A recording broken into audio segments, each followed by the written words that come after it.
Hi there. Good morning, good afternoon, good evening, whatever time it is. As always, happy whatever day it is, and welcome. My name is Larry Erickson. This is the Erickson Report. We start with something that I did not talk about last time. I was going to, but it was the Treaty Pie's deal of the century for Israel and the Palestinians, so-called. And I was going to talk about it, but then it turned out that the actual text of it was going to be released essentially at exactly the same time I was recording the show. So I said I was going to put it off till this time. Well, now it's this time. And this deal is every bit as bad as predicted. And in fact, no, that's actually not true, because as I said last time, with Treaty Pie, the reality is often worse than the prediction, and so it is here. This deal of the century, is a monstrosity. It is horrendous, evil, bigoted. It is a slap in the face, and in fact, make it two kicks in the head and one in the gut, not only to the Palestinians, but to anybody who held out any shred of hope of seeing anything good coming out of the gang of thugs that make up the upper reaches of the U.S. and Israeli governments. I could spend the entire show on how bad this is, and in fact, I'm going to spend most of it.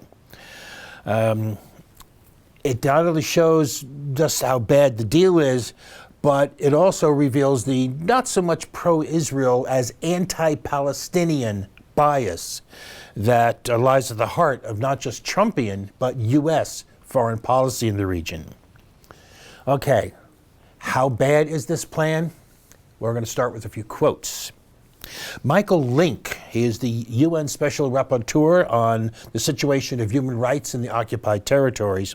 He says the deal doesn't offer the Palestinians a state, but a 21st century Bantustan consisting of scattered archipelagos of non-contiguous territory completely surrounded by Israel. But B'Tselem, an Israeli human rights group, says that under the plan, the Palestinians will not have self-determination and will continue to be completely dependent on Israel's goodwill, with no political rights and no way to influence their future. They'll continue to be at the mercy of Israel's draconian permit scheme, and would in fact be worse off than they are now, because the plan perpetuates the current situation and gives it formal recognition. The group's executive director, Haggai El-Ad, added that what the Palestinians are being offered is not rights or a state, but a perpetual state of apartheid. Al-Haq, a Palestinian NGO that has special consultative status with the United Nations, declares that the proposal rewards Israel for its illegal colonization of occupied Palestinian territory by allowing Israel to annex more of it in flagrant violation of international law. Daniel Levy, president of the U.S. Middle East Project and a former Israeli government negotiator under Prime Ministers Yitzhak Rabin and Ehud Barak, labeled it a hate plan, not a peace plan, where the language of peace has been cut and pasted, I'm quoting him here, then put through a grinder, delivering an act of aggression, dripping with the coarse syntax of racism, a plan which he said oozes colonialist supremacism. Khalid Elgandi, a senior fellow at the Middle East Institute, called the plan insidious and called it little more than a piece of political software masquerading as a credible diplomatic initiative. He said it was one intended not to bring about peace, but to normalize the status quo, including Israel's military rule over millions of Palestinians. Tarak Bakoni, an analyst for the Crisis Group, observed that the plan sets out parameters that are impossible for Palestinians to accept and effectively provides Israel with a blueprint to sustain the one-state reality that exists on the ground. For its part, on February 4th, the European Union rejected the plan and opposed any Israeli move to annex more territory. Oh, and Bernie Sanders and Liz Warren both came out against it, along with fellow Senators Chris Van Hollen and Chris Murphy, and Representatives Mark Pocan, Pramila Jayapal, Ilhan Omar, Rashida Tlaib, Andy Levin, and Debbie Dingell. Okay, lots of people, including people, who are informed on the issue, they don't like it. So the question is, what's wrong with it? Well, we can start with what Israeli Prime Minister Benjamin Netanyahu said at the White House ceremony revealing the plan. Netanyahu said that the Palestinians would be required to recognize Israel as a Jewish state, cede the entire Jordan Valley, disarm Hamas, surrender any claim to a right of return, and accept an undivided Jerusalem as the eternal capital of Israel. He said to Tweety Pie that the plan offers the Palestinians a pathway to a future state, but it may take them a very long time to get there, which he could have added under this plan, they never will, in any meaningful sense of the term. And if you're a Palestinian, hey, what in there is not to like? All right, but let's get more specific. And we'll start with what Netanyahu ran down, and in the order in which he did it. Okay, first, Israel has been by law a Jewish state since July of 2018. Israeli Palestinians, about 20% of the total population of Israel, were and are opposed to this because even as legally they are equal citizens, in practice they are not, often treated as second class and sometimes even as enemies.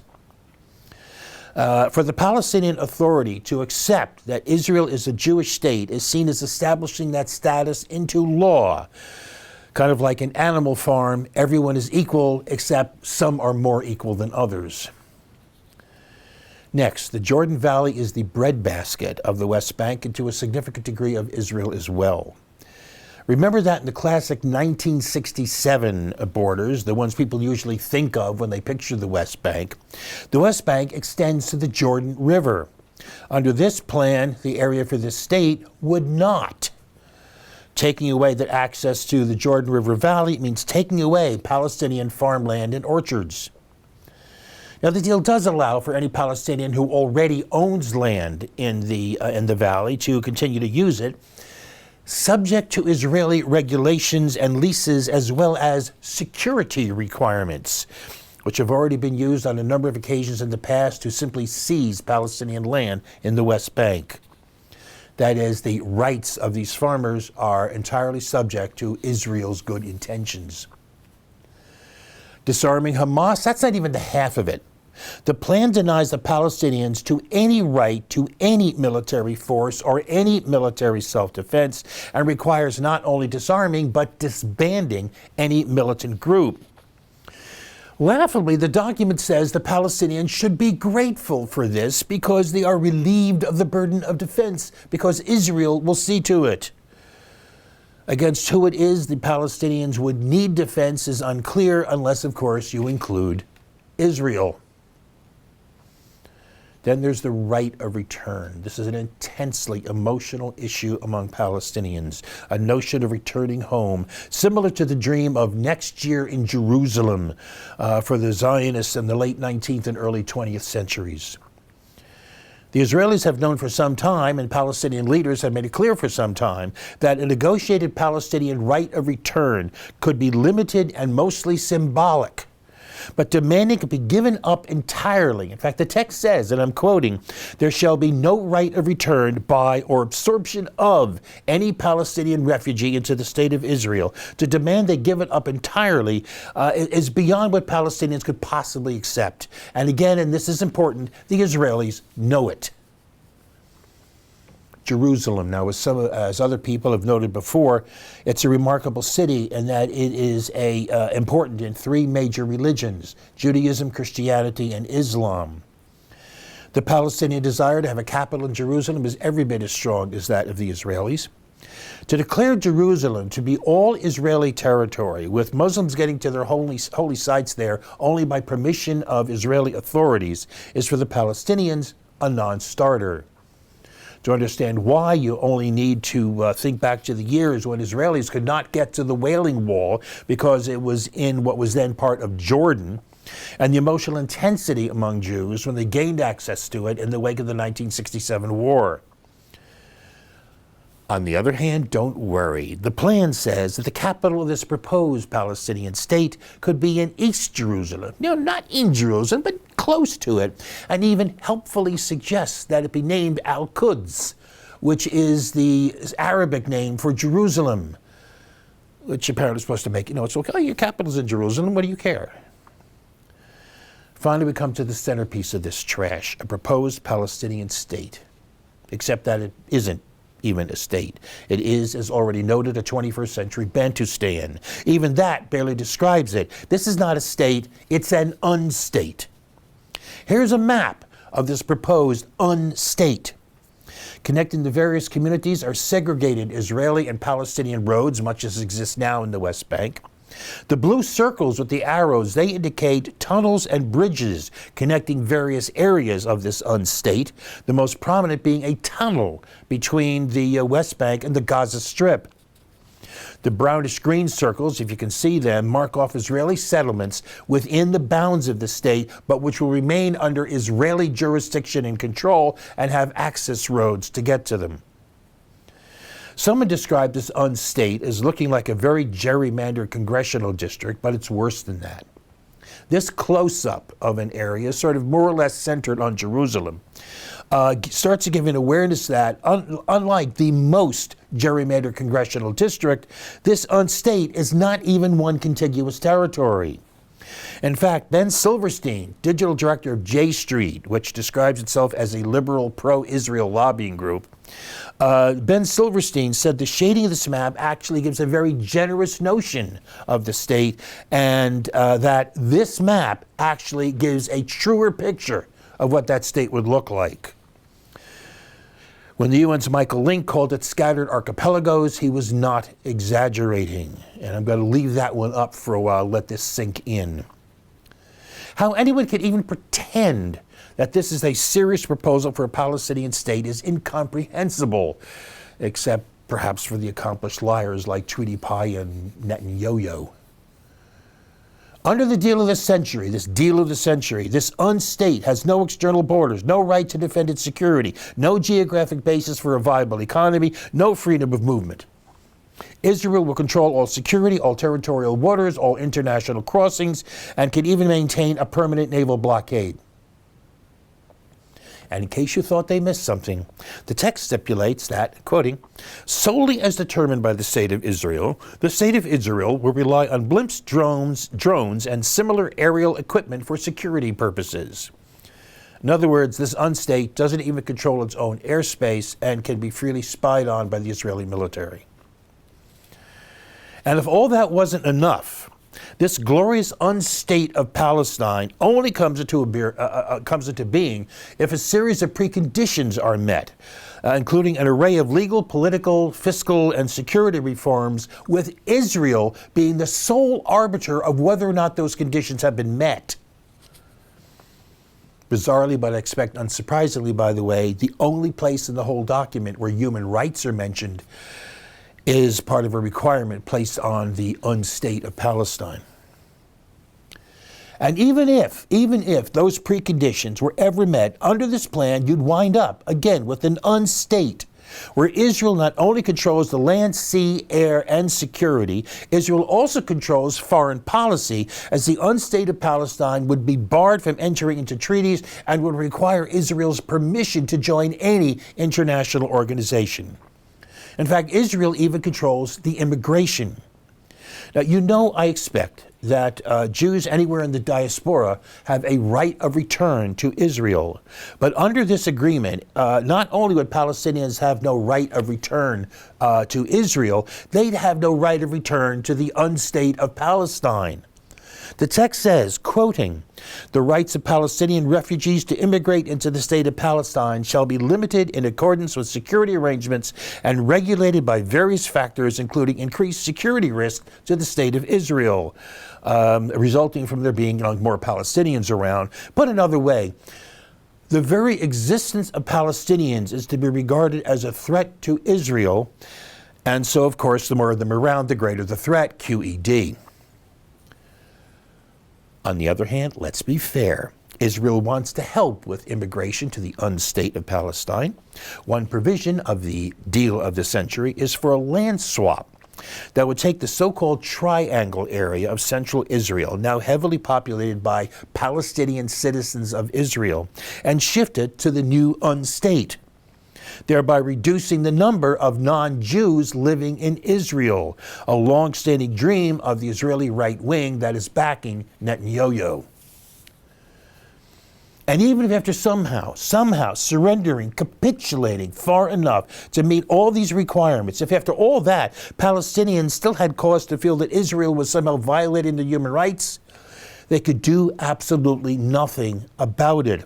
A provision of the proposal says that the unstate of Palestine will, quoting, take no action and dismiss all pending actions against the state of Israel, the United States, or any of its citizens before the International Criminal Court, the International Court of Justice, and all other tribunals, and take no action against any Israeli or United States citizen before Interpol or any non-Israeli or non-United States legal system.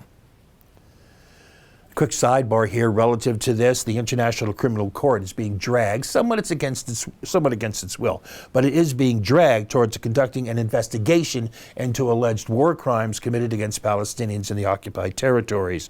A fact which actually puts an exclamation point on the provision I just quoted. Israel predictably responded by calling the court anti-Semitic, because, of course, as we all know, any criticism of Israel, even projected criticism, is by definition anti-Semitic. Okay, I think that's enough. In fact, it's way more than enough to see why the so-called deal is a vile fraud. But wait, we're not finished. Because the deal giveth and the deal taketh away. In this case, it taketh from the Palestinians and giveth to the Israelis. Israel gives up nothing, zilch, nada, nothing at all in this deal except maybe for what it's already decided it does not want. For example, Israel oh so graciously promised a 4-year halt in construction of settlements in the West Bank. We're told to give more time to work out the details. Except no, like the man in the movie Independence Day said, that's not entirely accurate. In other words, it's entirely false. Israel only promised not to build new settlements in areas where there are not any there now, which it had not planned on doing. Expansion of existing settlements can continue apace. Even the clause supposedly placing a moratorium on the demolition of Palestinian homes doesn't apply to the demolition of any structure that Israel says is a security risk, an excuse used as recently as July when 100 Palestinian apartments in a part of East Jerusalem were leveled. In fact, it doesn't even have to pose a risk. The demolition could be a punitive act after some supposed act of terrorism, with no requirement, of course, that anybody in that house or that building had any connection to the act, which is collective punishment, which is illegal under international law. Israel is also allowed to maintain the fiction that it has no responsibility for conditions in Gaza, even though Gaza has been called, quite accurately, the world's largest outdoor prison, with access of people and goods in and out of Gaza totally controlled by Israel. The plan also allows for the annexation of 30% of the West Bank. And just to be sure, let's be clear on what annexation means. Annexation means you're no longer simply occupying the land, you're literally stealing it, literally taking possession of it and making it part of the state of Israel. That is a transparent violation of both international law and UN resolutions, but Netanyahu doesn't care, and as long as the U.S. doesn't care, he doesn't have to. In fact, he wanted to move immediately to annex the settlements, but backed off after the U.S. objected because there's supposed to be some kind of committee working on this. And to show just how farcical this whole process is, Netanyahu said he agreed to hold off because, quoting, this can't be a one-sided act. And of course, the other side he was referring to was the U.S., not the Palestinians. But of course, that's in keeping with the entire document, one which one source described as reading like it was suffused with white supremacism. Only the Israeli side is worthy of empathy, of getting recognition of its historical claims and justifications to the land. Only Israel is worthy of having its desires for a homeland, for nationhood respected. Only Israel is worthy of having security. In fact, the document says the security portion of this vision was developed based on our best understanding of the security requirements of the state of Israel. and the security interests of an oppressed, occupied people be damned. Only Israelis are worthy of charting their only future. Only Israel and Israelis, and particularly the more equal Jewish Israelis, are worthy of justice. This plan is so blatantly one-sided, so blatantly unjust, so blatantly beyond the farthest bounds of reason, that more than one commentator has suggested the plan may have been designed to be rejected by the Palestinians, a rejection which would then be used to justify a claim that the Palestinians are not interested in peace, and so Israel, in pursuit of its own necessary security, needs to just go ahead and do what it was going to do anyway. We offered them a state, they'll say, but they've made it clear the only thing they are interested in is our destruction. Now, could that be true? Could this have been intended to be rejected?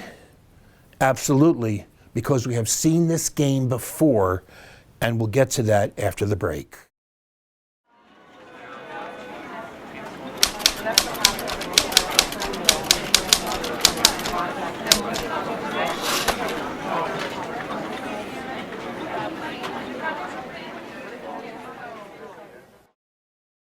And we are back. Okay, the year was 2000. 7 years earlier, 1993, Yasser Arafat and Yitzhak Rabin had agreed on a peace plan that formally recognized Israel's right to exist while granting the Palestinians limited self-rule in the West Bank. Now, with no real movement toward greater Palestinian self-rule, the relative peace that had existed for those 7 years was at risk.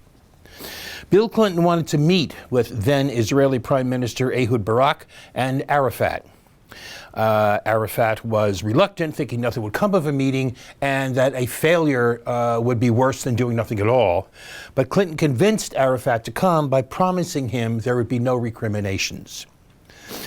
At that meeting, Barak made a surprise and supposedly generous offer to Arafat involving a Palestinian state in Gaza and something like 90% of the West Bank. Arafat refused.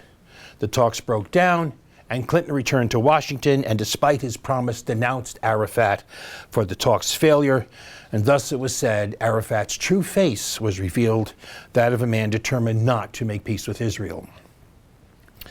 There was just one problem. It wasn't true. The deal that Barak proposed was one that Israelis knew in advance Arafat would not, could not accept.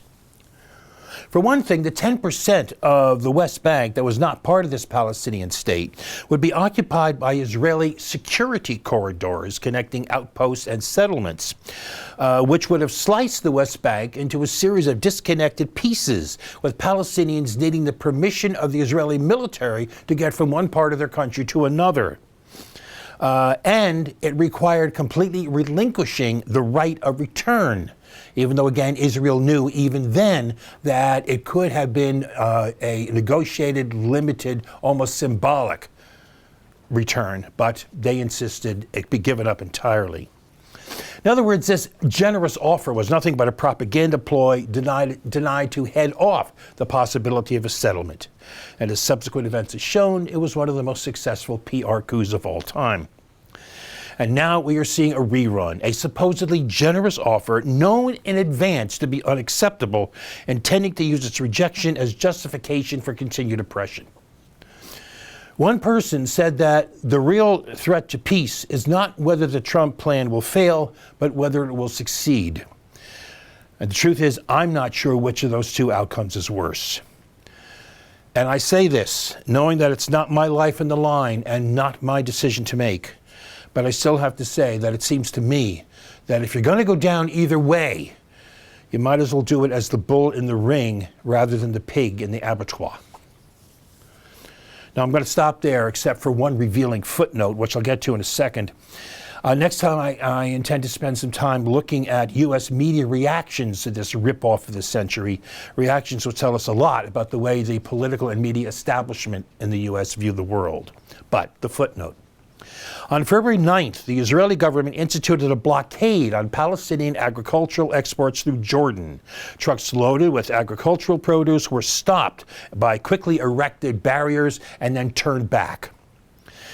This was the order of Israeli Defense Minister Naftali Bennett.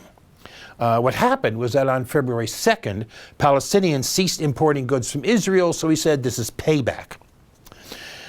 There's two problems with that. One is that the West Bank is under Israeli military occupation and therefore governed by the Geneva Conventions, which, among other things, lay out the occupier's duties to the people in the areas it occupies, which includes not interfering with people's right to make a living, something which Bennett's order clearly violates.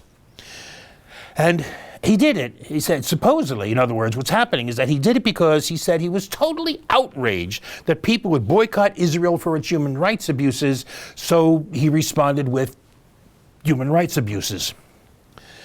The other problem is that the Palestinians are, of course, entirely within their rights to refuse to buy from Israel, just as anyone for whom those agricultural products are intended would have the right to refuse to buy them. But Bennett is not refusing to buy certain goods. He's preventing other people from buying those goods. And doing it out of his own, let's call it, imperial pique. If you need more proof that the people of the West Bank are not free agents, but rather an occupied or repressed people, I can't imagine what it would be. All right, we're going to end up here with our regular feature, 2 weeks of stupid, clowns, and outrages. And because I have so little time, there's only going to be one of each. And this has got to be the clown because it is just so damn funny. On the February 7th edition of Fox & Friends, Dr. Nicole Saphier, a medical consultant for Faux News, declared that Americans are dying younger from largely preventable disease and bad health policy decisions. And what was the bad health policy decision that led to these preventable deaths? Well, according to her, it was the Affordable Care Act.